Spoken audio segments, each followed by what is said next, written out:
Hello और नमस्ते। काफ़ी दिनों से मेरी एक इच्छा थी कि बजाज फाइनेंस और एचडीएफसी बैंक का एक कंपैरिजन बनाऊं, और फाइनली FY22 के रिजल्ट्स आने के बाद मैंने वो डेटा अरेंज कर दिया है ताकि आपके सामने इन दोनों कंपनीज़ का, दोनों भी काफ़ी पॉपुलर नाम है फाइनेंस के फील्ड में।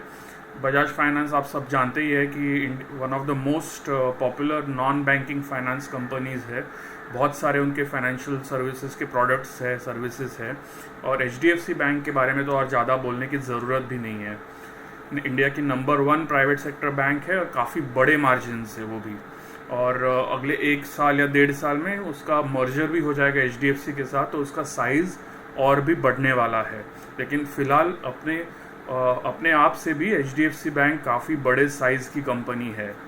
तो इन दोनों कंपनीज़ को एक कंपैरिजन फॉर्म में मैं लाना चाहता था, जो इस वीडियो के थ्रू मैं आपके सामने अभी पेश करने वाला हूँ। तो इस वीडियो में मैंने बेसिकली FY19 से लेके FY22 तक, यानी कि ये जो 4 फाइनेंशियल ईयर्स है, पिछले 4 फाइनेंशियल ईयर्स 19, 20, 21 और 22, तो ये 4 फाइनेंशियल ईयर्स के नंबर्स मैंने यूज़ किए हैं कंपैरिजन के लिए।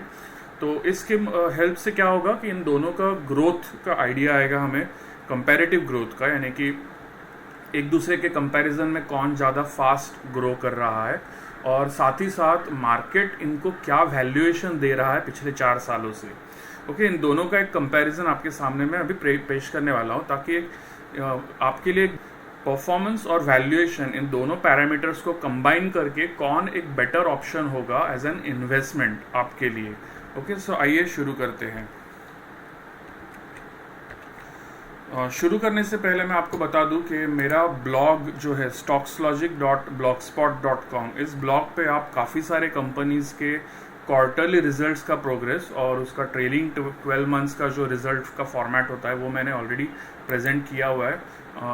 ऑब्वियसली मैं खुद मैन्युअली अपडेट करता हूँ, तो लिमिटेड कंपनीज़ है जो मैं रेगुलरली उनको फॉलो करता हूँ। तो इस ब्लॉग पे अगर आप जाएंगे stockslogic.blogspot.com, तो यहाँ पे इजी रिजल्ट्स एनालिसिस करके एक लिंक है, उस पेज पे जाएंगे तो आपको लिस्ट मिल जाएगी जिन कंपनीज़ के रिजल्ट्स मैंने प्रेजेंट किए हुए हैं, और उनका लेटेस्ट अपडेट कौन सा है वो भी यहाँ पे मैंने लिखा हुआ है। सो काफ़ी सारे 50 से ज़्यादा कंपनीज़ इस लिस्ट में है, और उनमें से ज़्यादातर कंपनीज़ को मैं रेगुलरली अपडेट करते रहता हूँ जैसे जैसे उनके रिजल्ट्स आते हैं। तो अगर आप किसी भी नाम को अगर क्लिक कर दे, फॉर एग्जांपल अभी एचडीएफसी बैंक, उसका अगर क्लिक करें तो उसका आपको रिजल्ट इस फॉर्मेट में देखने को मिलेगा। उसका पेज ओपन हो रहा है।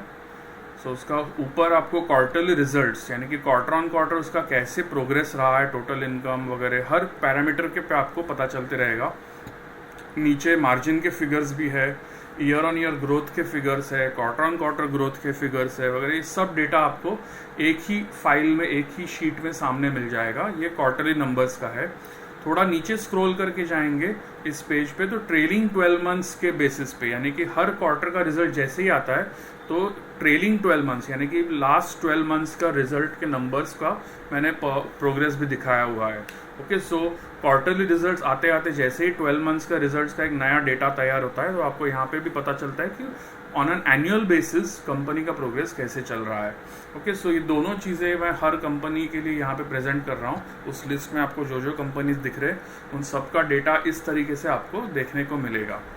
ओके, सो जब भी आप अगर चाहे इन कंपनीज में, जो मेरे लिस्ट में से जो कंपनी अगर आप फॉलो कर रहे हैं, इंटरेस्टेड हुए, तो फिर आप उसके रिजल्ट्स यहाँ पे चेक कर सकते हैं, ट्रैक कर सकते हैं ऑन अ रेगुलर बेसिस। अब हम अपने वीडियो पे आते हैं। तो इस वीडियो में मैंने 4 इंपॉर्टेंट पैरामीटर्स पे कंपैरिजन करने वाला हूँ। सबसे पहला टोटल इनकम, जो आपको अभी आपके सामने दिख रहा है। तो FY19 से लेके FY22 तक, यानी कि ये जो 4 फाइनेंशियल ईयर्स है, इनमें इन दोनों कंपनीज बजाज फाइनेंस और एचडीएफसी बैंक के नंबर्स आपके सामने मैंने लिखे हुए हैं टोटल इनकम के। ओके, टोटल इनकम जो है वो 12 मंथ यानी कि फाइनेंशियल ईयर के फिगर्स मैंने लिए हुए हैं। और नीचे जो रेशियो परसेंटेज आपको दिख रहा है यहाँ पे, ओके, जो रेशियो परसेंटेज के जो फिगर्स दिख रहे हैं, तो ये बेसिकली बजाज फाइनेंस के नंबर्स एचडीएफसी बैंक के कंपैरिजन में कितने परसेंट के हैं। ओके, सो आपको आइडिया आ जाएगा कि साइज का, और इस नंबर के मदद से हमें ये भी पता चलता है कि on a year two year basis किसने ज़्यादा फास्टर ग्रो किया है। ओके, अभी आपको टोटल इनकम के केस में मैं एग्जांपल के तौर पे एक्सप्लेन कर देता हूँ, फिर वैसे ही सेम और बाकी पैरामीटर्स में भी आपको समझ में आ जाएगा। तो FY19 में बजाज फाइनेंस का जो टोटल इनकम था 18,500 करोड़ पे था और HDFC बैंक 1,24,000 करोड़ पे था। तो साइज में तो आपको पता चल ही रहा है कि बहुत बड़ा डिफरेंस है। In percentage terms Bajaj finance का जो नंबर है वो ऑलमोस्ट 15% पे है HDFC बैंक के कंपैरिजन में। ओके, अभी FY20 में उन दोनों के जो नंबर्स ग्रो हुए, ओके, बजाज फाइनेंस का ग्रो होकर 26,300 करोड़ के ऊपर चला गया और HDFC बैंक का 1,47,000 करोड़ पे। तो यहाँ पे अगर आप देखें रेशियो पर का परसेंटेज का जो फिगर है वो इंक्रीज होकर ऑलमोस्ट 18% पे आ गया है, यानी कि 15% से 18% पे जंप ऑलमोस्ट किया हुआ है। तो इस एक साल में ऑब्वियस हो रहा है कि बजाज फाइनेंस का ग्रोथ जो है वो HDFC बैंक के कंपैरिजन में काफ़ी ज़्यादा फास्टर था। ओके, इस वजह से ये रेशियो परसेंटेज के फिगर में काफ़ी सिग्निफिकेंट जंप आया हुआ है। अगले साल FY21 में अगर आप देखें तो वो नंबर थोड़ा सा ड्रॉप हो गया है। ओके, रेशियो परसेंटेज का नंबर जो है वो थोड़ा सा ड्रॉप हुआ है। उसका रीज़न भी ऑब्वियस है। अगर आप ऊपर देखें, बजाज फाइनेंस का रेवेन्यू नंबर जो है, टोटल इनकम नंबर जो है वो ज़्यादा ग्रो नहीं किया, 26,600 करोड़ पे है, और HDFC बैंक ने थोड़ा ज़्यादा बेटर ग्रोथ रिपोर्ट किया है, 1,55,000 करोड़ के ऊपर उसका टोटल इनकम है, और उस वजह से रेशियो परसेंटेज का फिगर थोड़ा सा ड्रॉप हो गया है। ओके, सो आपको अभी आइडिया आ गया है कि रेशियो परसेंटेज की मदद से हमें कैसे पता चलता है कि कौन सी कंपनी ने उस पर्टिकुलर फाइनेंशियल ईयर में compare to previous financial year faster grow किया है या स्लोअर ग्रो किया है। ओके, अभी FY22 में वो नंबर बढ़ के फिर से ऑलमोस्ट 19% पे चला गया है, यानी कि यहाँ पे भी बजाज फाइनेंस का जो ग्रोथ है वो HDFC बैंक के कंपैरिजन में फास्टर है। ओके, सिग्निफिकेंट, नोटिसेबली फास्टर है। ऐसा नहीं कि मार्जिनली फास्टर है, मैं कहूँगा नोटिसेबली फास्टर है। अभी ओवरऑल इन 4 फाइनेंशियल ईयर्स का जो डिफरेंस है, मतलब FY19 और FY22 के नंबर्स डायरेक्टली अगर हम कंपेयर करें तो बीच में जो 3 फाइनेंशियल ईयर्स का जो गैप है, इन 3 फाइनेंशियल ईयर्स में किसका ओवरऑल ग्रोथ फास्टर रहा है, तो यहाँ पे राइट में मैंने वो फिगर्स दिए हुए हैं। तो यहाँ पे बजाज फाइनेंस का आप देख सकते हैं कि 70% ग्रोथ रिपोर्ट किया है उसने टोटल इनकम में। Compare to that HDFC bank का ग्रोथ 35% पे है। याद रहे, HDFC बैंक का साइज बहुत बड़ा है, और इतने बड़े साइज पे अगर उसने 35% ग्रोथ रिपोर्ट की है, डिस्पाइट द फैक्ट कि बीच में कोविड का साल भी 1 या 2 साल कोविड के निकल गए, तो भी एक रिस्पेक्टेबल फिगर है। ऑब्वियसली बजाज फाइनेंस ने उसके ऑलमोस्ट डबल स्पीड से ग्रो किया है, तो ये और भी ज़्यादा रिस्पेक्टेबल होता है। सो यहाँ पे तो बाजी क्लियरली बजाज फाइनेंस के फेवर में है कि ग्रोथ, टोटल इनकम के ग्रोथ में क्लियरली बजाज फाइनेंस ने बहुत ही सुपीरियर परफॉर्मेंस रिपोर्ट किया है। अब अगला पैरामीटर हम देखेंगे नेट प्रॉफिट का। सो नेट प्रॉफिट के केस में अगर आप देखें तो यहाँ पे जो फिगर्स है वो काफ़ी ज़्यादा सरप्राइजिंग है। टोटल इनकम के केस में बजाज फाइनेंस ने तो क्लियरली डबल स्पीड से ग्रो किया था, लेकिन अगर आप यहाँ पे राइट के ये जो 2 नंबर्स देखें FY19 से FY22 का ओवरऑल ग्रोथ का, तो यहाँ पे बजाज फाइनेंस का जो नेट प्रॉफिट ग्रोथ है वो 76% पे है, और compare to that HDFC bank का ज़्यादा कम नहीं है, 70% पे है।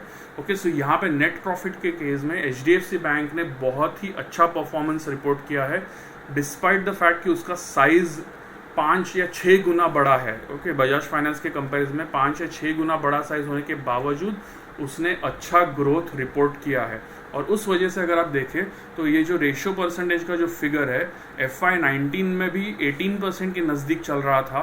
ओके, FY19 में, और वो फिगर अभी FY22 में ज़्यादा इम्प्रूव नहीं हुआ है, सिर्फ 18.5% के नज़दीक पहुंच गया है। ओके, सो थोड़ा सा मार्जिनल इम्प्रूवमेंट हुआ है। सो नेट प्रॉफिट के केस ग्रोथ में बजाज फाइनेंस और HDFC बैंक में हम ये नहीं कह सकते कि एक पर्टिकुलर कंपनी ने बहुत ही ज़्यादा सुपीरियर परफॉर्मेंस रिपोर्ट किया। दोनों का कंपैरिजन परफॉर्मेंस बहुत ही अच्छा है। ऑन द अदर हैंड मैं कहूँगा HDFC bank despite the size, उसके साइज के बावजूद अगर वो बजाज फाइनेंस को नेट प्रॉफिट ग्रोथ में ऑलमोस्ट मैच कर रहा है, तो ये बहुत ही अच्छा और बहुत ही रिस्पेक्टेबल फिगर रहेगा। ओके, परफॉर्मेंस का। नेक्स्ट पैरामीटर अब देखेंगे हम मार्केट कैप। सो ओवरऑल इन 4 सालों में मार्केट ने इन 2 कंपनीज को कैसे कैसे वैल्यूएशन दिया है और उसका प्रोग्रेस कैसे हुआ है। सो मार्केट कैप के केस में अगर आप देखें तो इन FY19 से लेके FY22 तक बजाज फाइनेंस का जो मार्केट कैप है वो 109% से ग्रो हुआ है, यानी कि उसका market cap more than double हो चुका है। ओके, आप ऊपर देख सकते हैं टोटल इनकम उसका ग्रो हुआ है 70% से, नेट प्रॉफिट उसका ग्रो हुआ है 75% से, लेकिन मार्केट कैप जो ग्रो हुआ है वो 109% से ग्रो हुआ है, यानी कि मार्केट वैल्यू जो है बजाज फाइनेंस की वो मोर देन डबल हो चुकी है और उसके बिजनेस परफॉर्मेंस के मुकाबले ज़्यादा फास्टर स्पीड से ग्रो हुए है। याद रखिए, मैंने जो लेटेस्ट शेयर प्राइस अभी फ्राइडे का मैंने पिकअप किया है, यानी कि 27 मई के शेयर प्राइसेस पिकअप किए हैं FY22 के नंबर्स के सामने। ओके, और compare to that previous years में मैंने अप्रैल एंड के figures on a 30-day moving average basis मैंने पिकअप किए दोनों कंपनीज के लिए। ओके, सो कंपैरिजन के लिए मैंने कोशिश की है कि मैं एक फेयर कंपैरिजन रखूं, तो सेम डेट के फिगर्स मैंने लिए हैं दोनों कंपनीज के लिए, ताकि मार्केट के उतार चढ़ाव में मैं उसकी वजह से कोई गैप ना पड़े।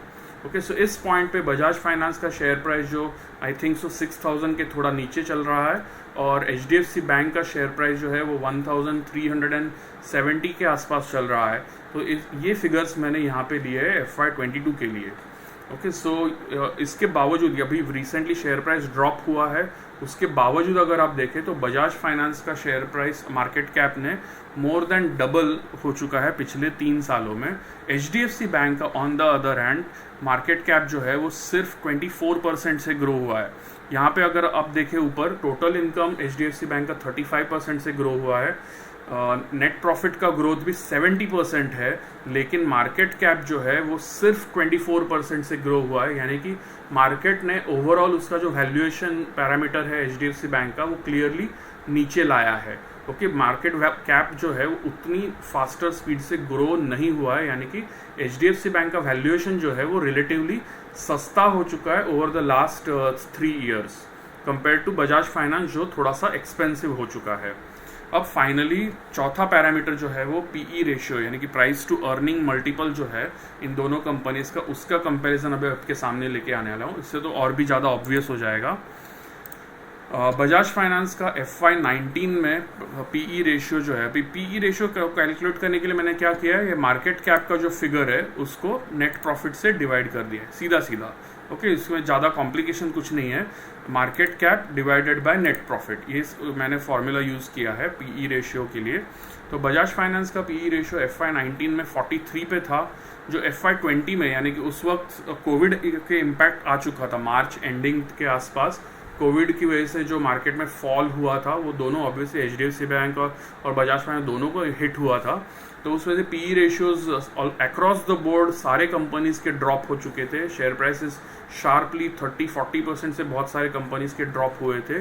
तो उस वजह से PE रेशियो बजाज फाइनेंस का भी 43 से 28 पे आ गया, वहाँ से वो बढ़ के FY21 एंड तक 68 पे आ गया था, और अभी FY22 पे, यानी कि अभी मार्केट थोड़ा सा डाउन आया है, शेयर प्राइसेस डाउन है, उस वक्त PE रेशियो बजाज फाइनेंस का जो है अभी 51 पे चल रहा है। ओके, लेटेस्ट जो प्राइस है वो 51 पे है। Compare to that HDFC bank का अगर आप देखें तो उस वक्त FY19 में उसका PE रेशियो 28 के नज़दीक था, जो काफ़ी रिस्पेक्टेबल था compare to its performance, decent valuation था। उसके बाद FY20 ऑब्वियसली इग्नोर कर सकते हैं क्योंकि कोविड इम्पैक्ट था। फिर FY21 में वो वापस 25 पे आ गया, जो कि वापस उसका एक रिस्पेक्टेबल, एक डिसेंट फिगर है।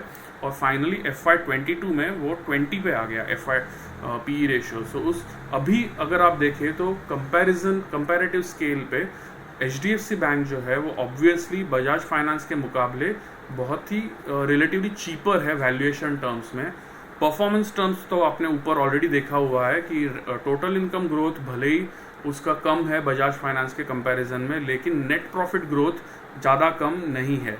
नेट प्रॉफिट के ग्रोथ में ऑलमोस्ट टक्कर का नंबर HDFC बैंक ने रिपोर्ट किया है कंपेयर टू बजाज फाइनेंस। लेकिन वैल्यूएशन पैरामीटर्स में अगर आप देखें मार्केट कैप और PE रेशियो में, तो वो बजाज फाइनेंस के कंपैरिजन में काफ़ी चीपर लेवल पे चल रहा है। तो इससे आपको होपफुली डिसीजन मेकिंग में थोड़ी सी आसानी हो जाएगी। यहाँ से आगे हम क्या एक्सपेक्ट कर सकते हैं, ऑब्वियसली इन दोनों कंपनीज का परफॉर्मेंस मैटर करेगा।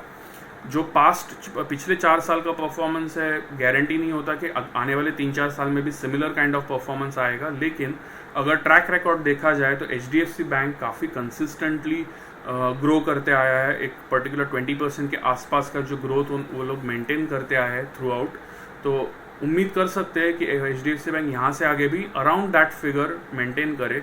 बजाज फाइनेंस को अगर ये सुपीरियर वैल्यूएशन होल्ड करना है तो उसका ग्रोथ HDFC बैंक के कंपैरिजन में बहुत ज़्यादा फास्टर होना चाहिए। ओके, सिंपल लॉजिक है। अगर उसको हायर वैल्यूएशन होल्ड करना है तो उसको ग्रोथ भी बहुत सिग्निफिकेंटली फास्टर रिपोर्ट करने की ज़रूरत है। तो इन दो बातों पे ध्यान दीजिए, वैल्यूएशन और ग्रोथ, इन दोनों का एक को रिलेशन रहता है। ओके, सो वो को रिलेशन मेंटेन रहना बहुत ज़रूरी है। अगर वैल्यूएशन सुपीरियर है तो ग्रोथ भी सुपीरियर होनी चाहिए। ओके, सो ये बात ध्यान रखिए। होपफुली आपको ये वीडियो पसंद आया हो। अगर पसंद है तो प्लीज़ एक लाइक ज़रूर कीजिए और आपके दोस्तों के साथ भी इसे शेयर ज़रूर कीजिए।